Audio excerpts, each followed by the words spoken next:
Hola, ¿qué tal? Los saludamos desde la Sala Regional Toluca del Tribunal Electoral del Poder Judicial de la Federación. En esta cápsula sobre sentencias relevantes, la licenciada Talia Romero nos va a platicar sobre el juicio de revisión constitucional 109 que está relacionado con la elección de una candidata independiente en el municipio de Peribán, en el estado de Michoacán. Coméntanos, Tali, ¿por qué es trascendente este juicio? Claro que sí, Ale, buenas tardes. Este asunto tiene una relevancia excepcional.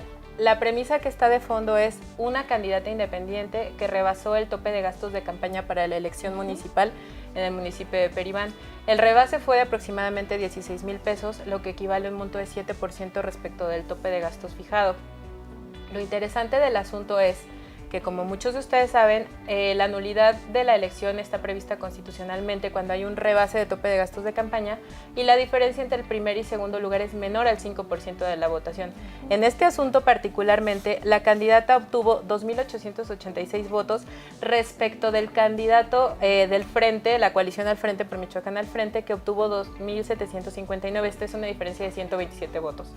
Entonces, la nulidad, digamos, ya estaba prevista desde la Constitución y en la legislación de Michoacán.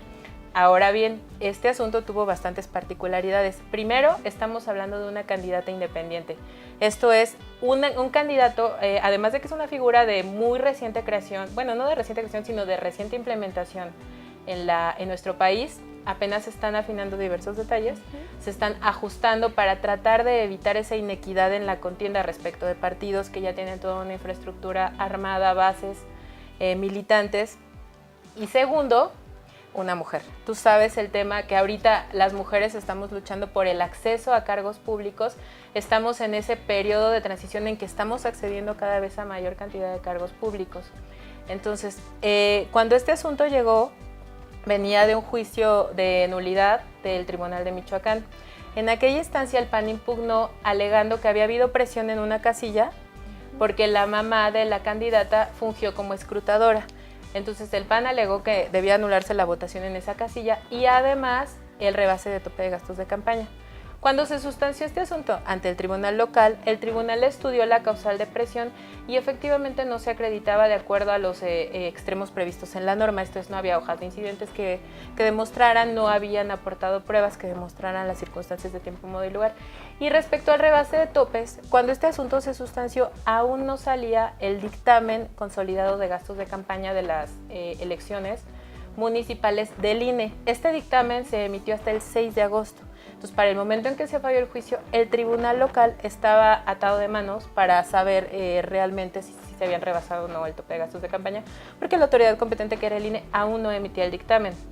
Ahora bien, de una manera correcta, el tribunal local consideró que no se acreditaba la pretensión del PAN de anular ni la casilla ni la elección y confirmó el triunfo de la candidata. La candidata independiente. Sí, ante esta instancia volvió a impugnar el PAN, pues era el partido que conformaba la coalición en segundo lugar, y para cuando se resolvió este asunto ya teníamos el dictamen consolidado, ya se había impugnado por parte de la candidata y su equipo ese rebase de gastos de campaña. Entonces, en un estudio del RAP, efectivamente, porque eso se impugnó vía recurso de apelación, en el estudio del RAP efectivamente se determinó que había rebasado el monto. Ahora bien, cuando se resolvió el JRC, esta sentencia ya era firme, es decir, ya habíamos emitido la sentencia del recurso de apelación donde se acreditaba el rebase. Cuando se resolvió el juicio de revisión constitucional, el magistrado oponente, que fue el magistrado Avante, propuso al Pleno considerar todas estas situaciones. Primero, el rebase de topes, si bien era por un monto mayor al 5% de los gastos, se daba a una persona perteneciente a un grupo desfavorecido. Primero, mujer, segundo, candidata independiente. De ninguna manera puedes considerar que un partido político que tiene ya comités municipales, aunque sea un partido local, comités estatales, ya tiene toda infraestructura andando, logística, que no se considera como gasto de campaña. No puedes ponerla a competir frente a una candidata que, pues, de entrada de sus gastos de campaña iba a tener que pagar renta, iba a tener que pagar equipos de sonido, transporte. Se analizó minuciosamente cada uno de los gastos y se encontraron rubros, por ejemplo, renta de equipo de sonido, donde algunos de los partidos reportaban 80 pesos de la renta de un equipo de sonido. Pues, no se ponía en duda ese tema, pero sí se analizaba que ya contaban con una infraestructura, pues, bastante organizada, por su naturaleza de partidos, frente a una candidata independiente que estaba pues abriéndose camino con todos los recursos Claro. que estaban a su alcance. Entonces, haciendo frente a ese criterio, pues se hizo todo un análisis del tema de cada uno del rubro de gastos, del tema de pertenencia a un grupo desfavorecido como son las mujeres y como son las candidaturas independientes, y se determinó confirmar la elección. Muy bien. Y esta fue la determinación del magistrado Alejandro David Abante.